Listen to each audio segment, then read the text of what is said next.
Welcome back to the Mental Dietitian Podcast. I'm your host, Ahren Lynch-potter, and today's episode is about sales. So I am currently in the process of building a course, a workshop called Soul-Centered Selling. And I wanted to share some of the things from this course on this episode for two reasons. Number one, reasons to basically create a brainstorming session for me on a podcast, because I'm putting this together right now. I'm presenting it to a group of coaches in the psychedelic space, the kind of transformational coaching space, in 3 weeks from now. Very nervous / excited about it. A lot of stuff has come up for me while I'm doing this course. A lot of stuff around me not finishing school and things like that. It's very interesting.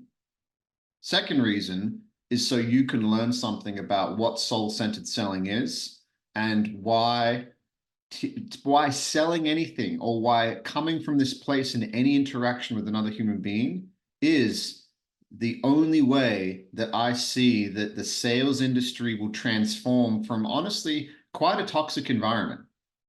I've been in sales for 10 years now, and there's so much toxicity in it. I've seen a lot of people sell with no integrity at all, and I've done it many, many times myself. Many, many times. I know what it's like to sell something, to lie, to manipulate, to connive, to influence somebody in a certain direction that honestly doesn't feel good for me. And that's the real compass here. Does it feel good for you? Does it feel good for you? And the only way to really judge this, the whole premise of soul-centered selling, here it is. This is principle one. This is basically how I start this course, is that principle number one is the deeper you know you and your own emotions, the more you can recognize them in others. Why is this important? Here's an example, and I've seen this hundreds of times with salespeople. And this is particularly salespeople that have not explored their own anger, their own fear, their own shame, their own sadness, like the heavier emotions, let's call them that. Here's an example. You have a customer that is not happy with you, and they're reaching out to you. The sale's already happened. They've already got something. They've already got the vehicle. They've already bought the thing, the couch, the personal training, whatever it is. They're reaching out to you because they're not happy. They're not happy. A lot of salespeople, I've seen this so many fucking times, and it's a lack of integrity, but I also see it as it's a lack of this salesperson. This person has not explored these emotions within themselves. So when a client or a customer or whatever other label salespeople use to describe another human being is expressing an emotion that they have not explored within themselves, and they're projecting it onto them, they don't like that. They'll ignore them. They're not happy with something about the vehicle that they bought, or they're not happy with something about the product that they bought. A lot of salespeople literally ignore the client, or they avoid, or they take a long time to text back, or they'll constantly push them off and be like, oh, I'll have somebody look at it. Rather than facing the problem head on and being like, I hear you're unhappy. What can we do about it? Because if you handle it like that, and you can actually navigate the waters of somebody else's rage or somebody else's anger, and you can stay regulated, and you can realize that, hey, this is actually an opportunity to deepen this relationship with this other human being, versus avoiding and backing away, which actually amplifies the problem. You're turning a molehill into a mountain. It's like, one of the guys I work with says it's kind of like an infection. If you just ignore it, it gets worse and worse and worse.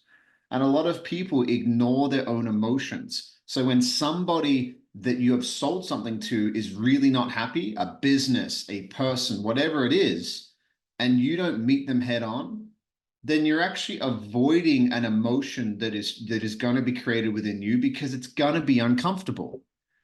That's the whole point of this soul-centered selling. That's principle one. The more you can know yourself, the more you can navigate the waters with others, whether it's customers, whether you're selling business to consumer, whether you're selling business to business, whether or not you're a human being at all that is not even within sales and you're going for a promotion at work, for example, and you're going to go in there and you maybe don't ask for the promotion for fucking years because you're like, oh, well, I'm scared of feeling this feeling that I will feel by interacting with this other human being, because that's what it really is. That's what it stems down to.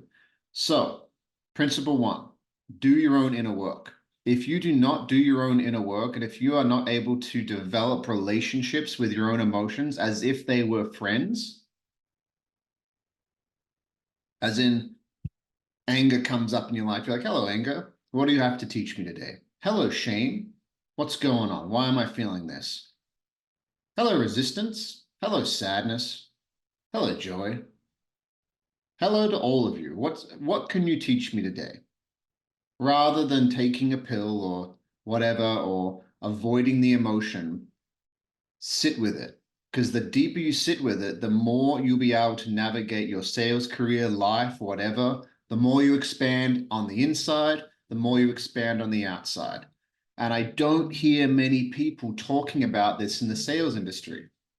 That's why I truly believe that some of the stuff that I'm going to talk about here today is going to revolutionize people's understanding. It's going to revolutionize people's understanding of how you can sell, how it goes about, and how you can actually approach each individual interaction from a soul-centered place, not a place that feels.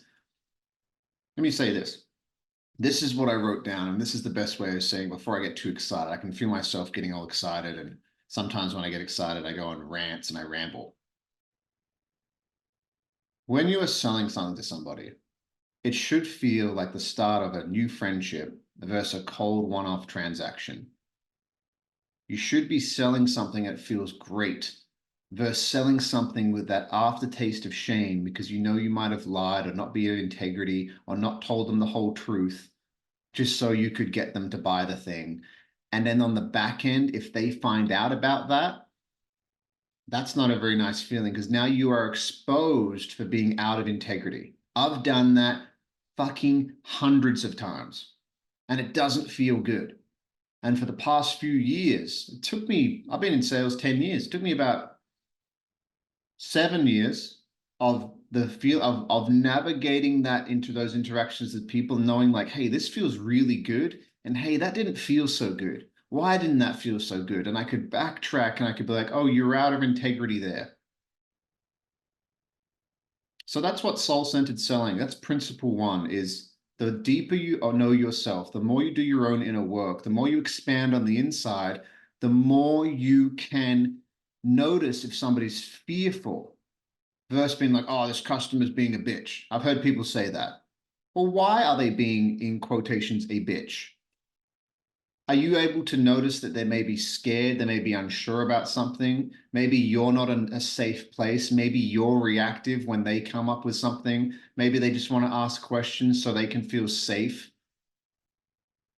Are you able to realize that, hey, I'm selling this person something, they want all the information, and I am able to be regulated? Am I able to be a proper human being that's actually regulated and knows my own emotions so that they're not going to trigger something within me, so I end up reacting towards them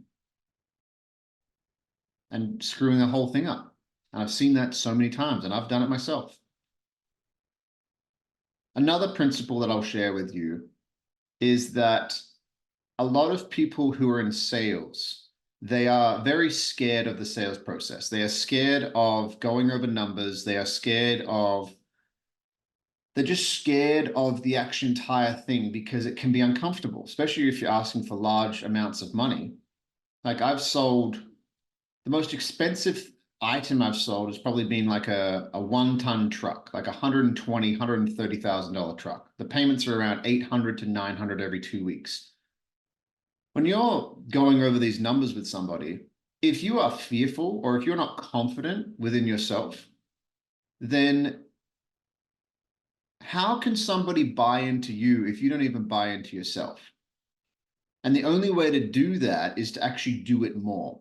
It's like exposure therapy. The only way to really get comfortable with these things is to do the thing.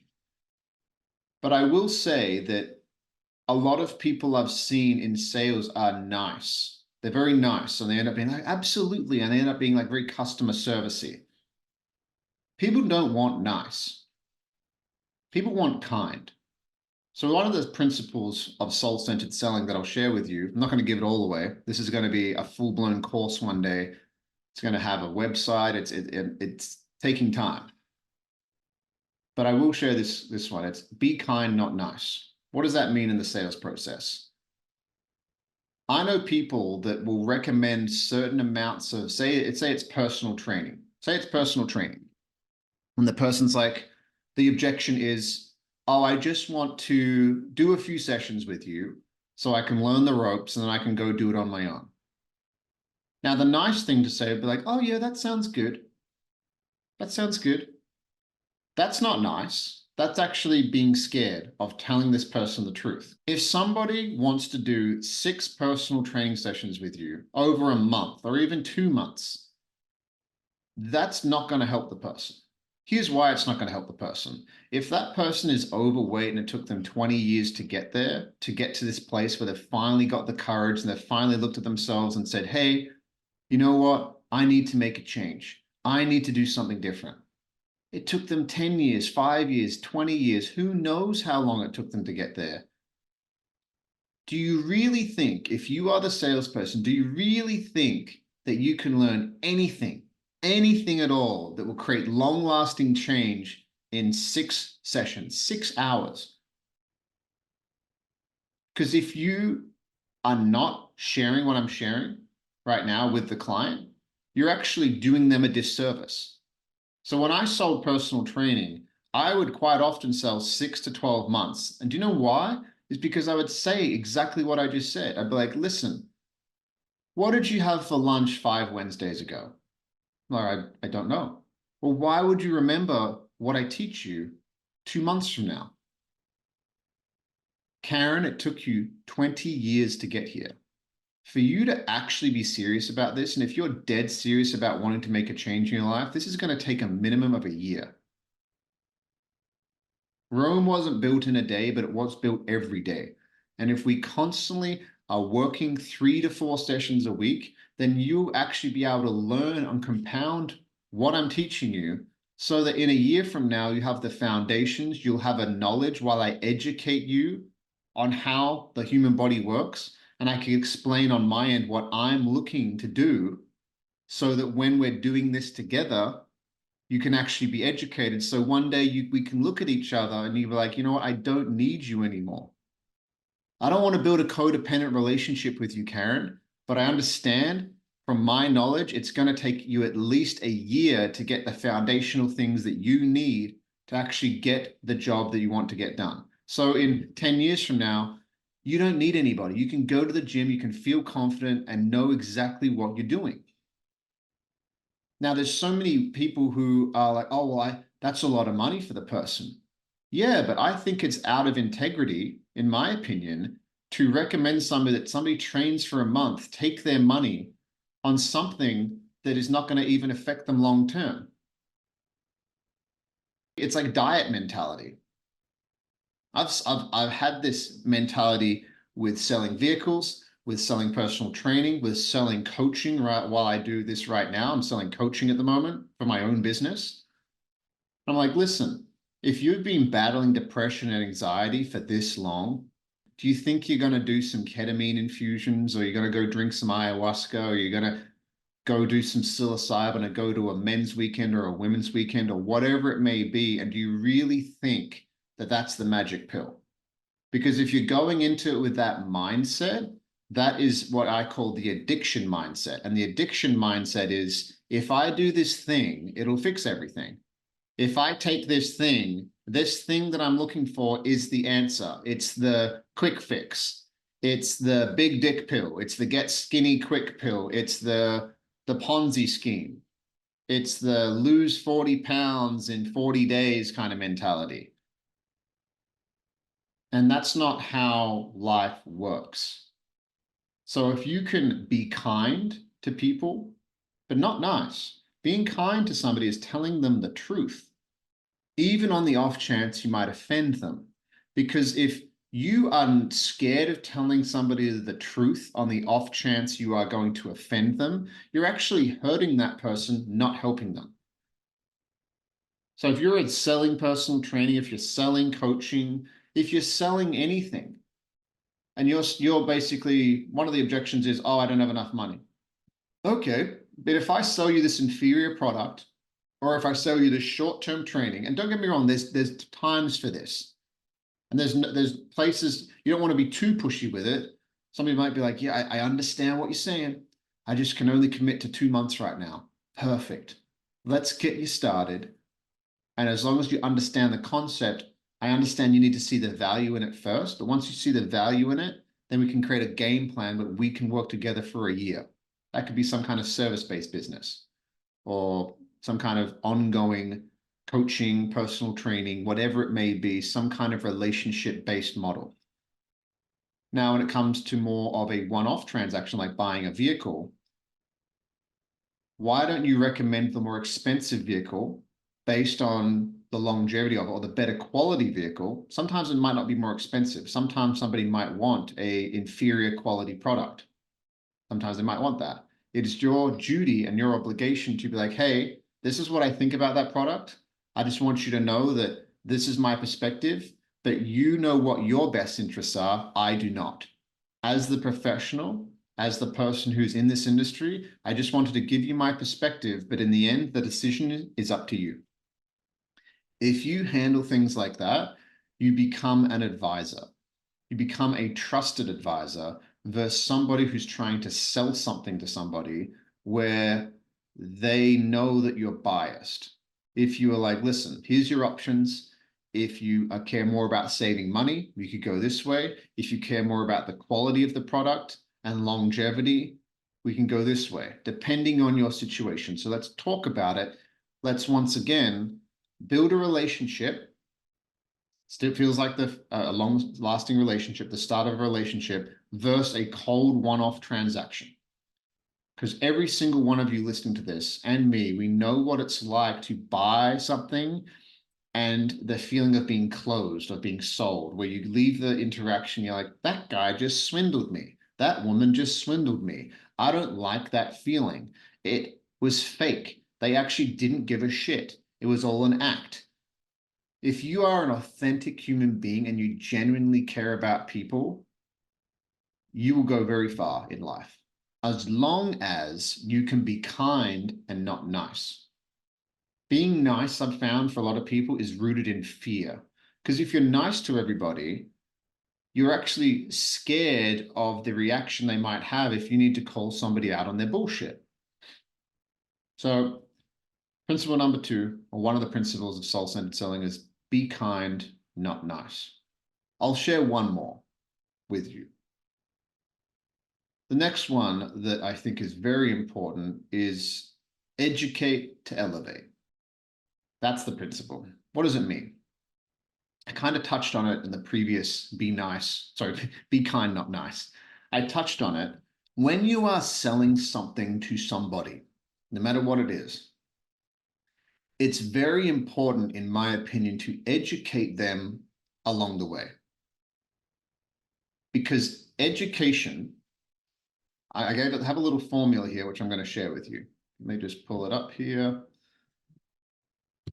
So education is very important because it builds value, right?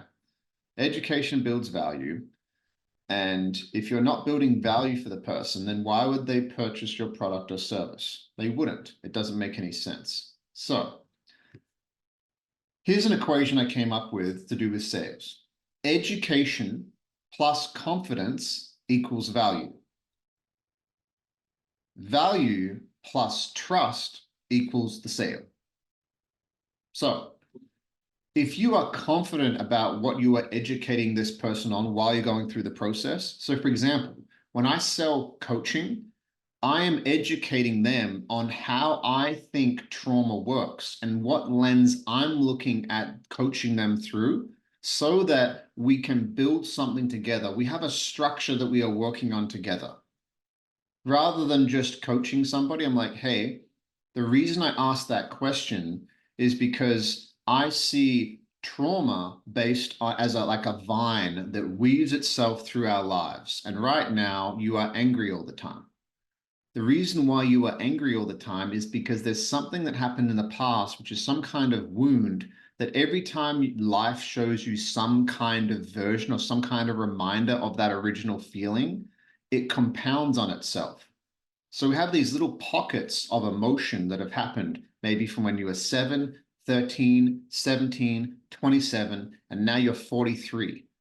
And the reason why you react so strongly is because it's like a compound effect. It's like looking in a garden and a certain plant is overgrown in the garden and it's choking up everything else. So when life gives you some kind of taste of that feeling, it unleashes the entire dam. And by explaining an analogy like that to somebody I'm coaching, they can understand that, okay, they have an education on it now. I'm actually teaching them something about how they can view whatever it is they're going through. And now we are working on something together. I'm giving somebody a structure, a framework to tie the understanding so they have an awareness around what it is they are feeling and why they are feeling it.